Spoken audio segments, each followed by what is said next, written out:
Recently Donald Trump একটি মন্তব্য করেছেন, যদি মার্কিন যুক্তরাষ্ট্র কোনো ধরনের কোনো ক্রাইসিস মোমেন্টে পড়ে বা মার্কিন যুক্তরাষ্ট্র যদি কোনো ধরনের আউটার এনিমি দ্বারা আক্রান্ত হয়, সেক্ষেত্রে ন্যাটো বা ইউরোপিয়ান কোনো মিত্র তাদের সাহায্যার্থে এগিয়ে নাও আসতে পারে।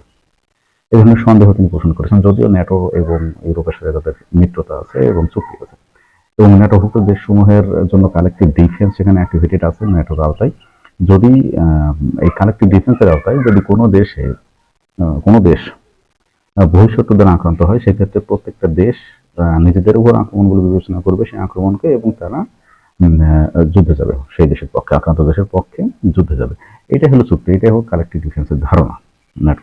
তারপরেও মার্কিন যুক্তরাষ্ট্রের কাছে কেন মনে হচ্ছে, মার্কিন যুক্তরাষ্ট্র ঠিক না, ডোনাল্ড ট্রাম্পের কাছে কেন মনে হচ্ছে যে যদি মার্কিন যুক্তরাষ্ট্র আক্রান্ত হয়, সেক্ষেত্রে ন্যাটো তার সাহায্যে এগিয়ে নাও আসতে পারে। এই ধরনের একটা চুক্তি থাকা পরেও শুধু ন্যাটো না, ইউরোপের ব্যাপারে তিনি সন্দেহ পোষণ করেছেন যে ইউরোপও ন্যাটো তো বটেই, তারপর ইউরোপে তার যে অধিকাংশ দেশই তার মিত্র, পশ্চিম ইউরোপে যে দেশগুলো, এই দেশগুলো তার সাহায্যে এগিয়ে নাও আসতে পারে। এই ধরনের সন্দেহ তিনি পোষণ করেছেন। এখন কথা হলো যে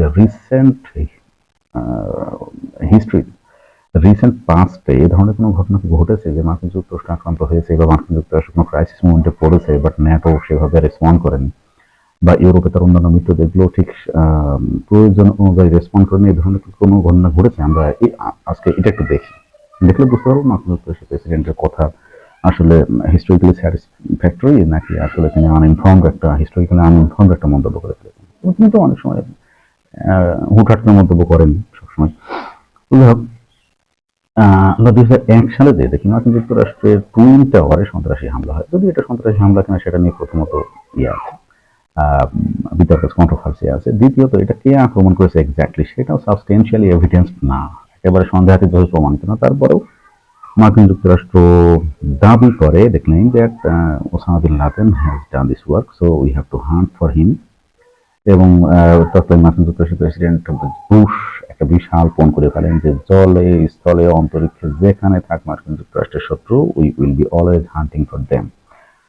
আমরা তাকে অবশ্যই ধরে তার শাস্তি বিধান করবো। এবং এই টুইন টাওয়ারে আক্রমণের প্রতিবাদে বিশ্বব্যাপী সন্ত্রাস বিরোধী একটা যুদ্ধ তারা শুরু করে, যে যুদ্ধের নাম দেয় যে ওয়ার অন টেরর।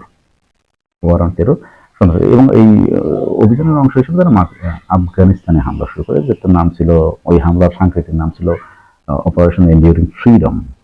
যদিও আফগানিস্তানে ওসামা বিন লাদেন তখন অবস্থান করছিলেন ধারণা অনুযায়ী, এবং মোল্লা ওমর তাকে ফেরত অস্বীকৃতি জ্ঞাপন করেন। এটা মোল্লা ওমর করতেই পারেন তখন, মোল্লা ওমর অ্যাডমিনিস্ট্রেশন, কারণ আমি আগে বলেছি যে আসলে এটা সন্দেহাতীতভাবে প্রমাণিত ছিল না যে আসলে এক্স্যাক্টলি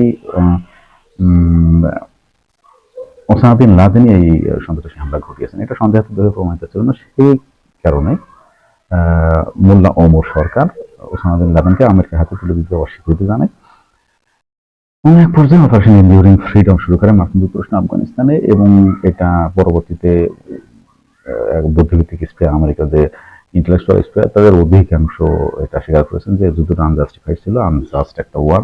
এই আনজাস্ট ওয়ারেও এই ধরনের একটা আনজাস্ট ওয়ার, যেটার সাথে বেলজিয়ামের কোনো সম্পর্ক নেই, যেটার সাথে নেদারল্যান্ডসের তেমন কোনো সম্পর্ক নেই, যেটার সাথে ওই রোমানিয়ার তেমন কোনো সম্পর্ক নেই, তারপরেও যেহেতু তারা ন্যাটোভুক্ত দেশ, এই ন্যাটোভুক্ত দেশ হওয়ার কারণে তারা কিন্তু এই যুদ্ধে অংশগ্রহণ করেছে, এবং উল্লেখ করতে সেনা পর্যন্ত এই যুদ্ধে নিহত হয়েছে। ব্রিটেনকে তারা র্যান্ডম কান্ট্রি করেছেন, জেডি ভ্যান্স মার্কিন যুক্তরাষ্ট্রের ভাইস প্রেসিডেন্ট, এবং এই র্যান্ডম কান্ট্রি প্রায় 500 সেনা আফগানিস্তানে নিহত হয়েছে মার্কিন যুক্তরাষ্ট্রের সাথে যুদ্ধ করতে গিয়ে। যদিও ইংল্যান্ডে আফগানিস্তানের সাথে যুদ্ধ করার তেমন কোনো উদ্দেশ্য হয়েছিল না, তো যেহেতু আমেরিকা যুদ্ধ করতে গেছে আফগানিস্তানে, এবং তারা ন্যাটোভুক্ত দেশ, এবং তারা একটা এলাই, পলিটিক্যাল, ইকোনমিক এবং সিভিলাইজেশনাল এলাই, তো তার সাথে সাথে গেছে। তার মানে মার্কিন যুক্তরাষ্ট্রের প্রেসিডেন্ট যে বললো যে মার্কিন যুক্তরাষ্ট্র যদি ক্রাইসিস মোমেন্টে পড়ে তাহলে ইউরোপের দেশ এবং ন্যাটো আসবে না, তিনি আসলে কিসের উপর ভিত্তি করে বললেন? তিনি কি হিস্ট্রি লেসন নিয়েছেন বা কারোর সাথে আলাপ করেছেন, ইনফর্ম কারোর সাথে যে আসলে নিকটে এরকম কোনো কিছু ঘটেছে কিনা যার ভিত্তিতে আমরা সন্দেহ করতে পারি যে ইউরোপ বা ন্যাটো আমাদেরকে হেল্প করবে না, এই ধরনের আমরা সন্দেহ পোষণ করতে পারি? তিনি তার কথা শুনেছেন? অবশ্য তিনি তো আসলে always স্পিকস, he never listen to anybody. Donald Trump আসলে কারোর কাছে শোনেন না, তিনি আসলে বলতে পছন্দ করেন।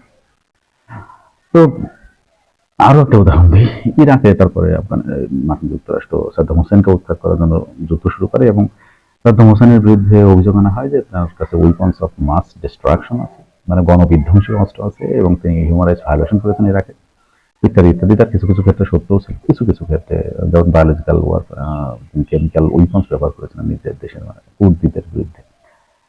এইরকম কিছু অভিযোগ ছিল, বাট সামগ্রিকভাবে এটা আমেরিকা তো পুলিশ না বিশ্বের, যে আমেরিকা দায়ী পড়ে গিয়েছে সাদ্দাম হোসেনকে উৎখাত করা।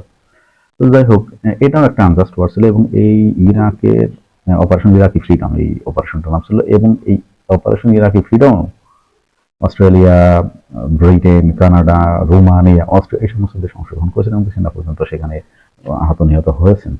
তার মানে মার্কিন যুক্তরাষ্ট্র তো ক্রাইসিস মোমেন্টে ঠিক মতো পড়েননি। মার্কিন যুক্তরাষ্ট্রের ইম্পেরিয়ালিস্ট অ্যাগ্রেশন, ইম্পেরিয়ালিস্ট অ্যাম্বিশনকে চরিতার্থ করার জন্য তারা যে যুদ্ধে গেছে, সেই যুদ্ধে পর্যন্ত ইউরোপ সমর্থন দিয়েছে, যেহেতু তারা ন্যাটোর অন্তর্ভুক্ত এবং মার্কিন যুক্তরাষ্ট্র এলাকায়। এবং যদি জেনুইনলি মার্কিন যুক্তরাষ্ট্র অ্যাটাকড হয় বা রিয়েলি কোনো ক্রাইসিস মোমেন্টে পড়ে, তাহলে ইউরোপ যাবে না, অবশ্যই যাবে, কারণ তারা অলরেডি তার প্রমাণ দেখিয়েছে। আনজাস্ট ওয়ারে যদি তারা যেতে পারে মার্কিন যুক্তরাষ্ট্রের সাথে, তাহলে জাস্ট ওয়ারে তারা যাবে না। আনজাস্ট ওয়ারে যদি ফিনল্যান্ডের 2 জন সেনা আফগানিস্তানে নিহত হতে পারে, যে আফগানিস্তানের সাথে ফিনল্যান্ডের কোনো শত্রুতাই নেই, শুধুমাত্র আমেরিকার কারণে তারা সৈন্য প্রেরণ করেছে আফগানিস্তানে এবং সেখানে যে নিহত পর্যন্ত হয়েছে। তাদের কি কোনো উদ্দেশ্য ছিল যে আফগানিস্তানের সাথে ফিনল্যান্ড যুদ্ধ করবে কিংবা আফগানিস্তানের সাথে অস্ট্রিয়া যুদ্ধ করবে? অস্ট্রিয়ার কোনো উদ্দেশ্য ছিল? তাদেরও সেনা আফগানিস্তানে যে নিহত হয়েছে শুধুমাত্র আমেরিকার কারণে, আর তাও আবার একটা আনজাস্ট কজে, আনজাস্ট ওয়ারে। যদি রিয়েলি আমেরিকা কোনো জাস্ট ওয়ারে যায়, যে তারা ভবিষ্যতে আক্রমণ দ্বারা ইনভেডেড হয়েছে এবং they are trying to save their motherland, এই ধরনের কোনো পরিস্থিতি মার্কিন যুক্তরাষ্ট্র পড়ে, তাহলে ইউরো যাবে না এ ধারণা, বা ন্যাটো তাদের সাহায্যে এগিয়ে আসবে না এ ধারণা ডোনাল্ড ট্রাম্পকে কে দিল আসলে? ন্যাটোর যে বিশ্বাসযোগ্যতা, রিলায়েবিলিটি, ন্যাটোর যে আন্তরিকতা এবং যে চুক্তির পালনে তাদের যে আন্তরিকতা, এটাকে যে প্রশ্নবিদ্ধ করা যায়, এটা এ ধরনের নিকট অতীতে এ ধরনের কোনো ঘটনা ঘটেনি যার ভিত্তিতে আসলে ন্যাটোকে প্রশ্নবিদ্ধ করা যায় বা ইউরোপের জনতার মিত্রদের ইন্টেনশনকে প্রশ্নবিদ্ধ করা যায়, এ ধরনের কোনো ঘটনা অতীতে ঘটেনি। বরং তারা এটা প্রমাণ করেছে যে মার্কিন যুক্তরাষ্ট্রের যে কোনো ক্রাইসিস মোমেন্ট, বা ক্রাইসিস তো দূরের কথা, যা হোক ক্রাইসিস মোমেন্ট হলে তারা অবশ্যই এগিয়ে আসবে, এটা তো প্রমাণ দেখিয়েছে।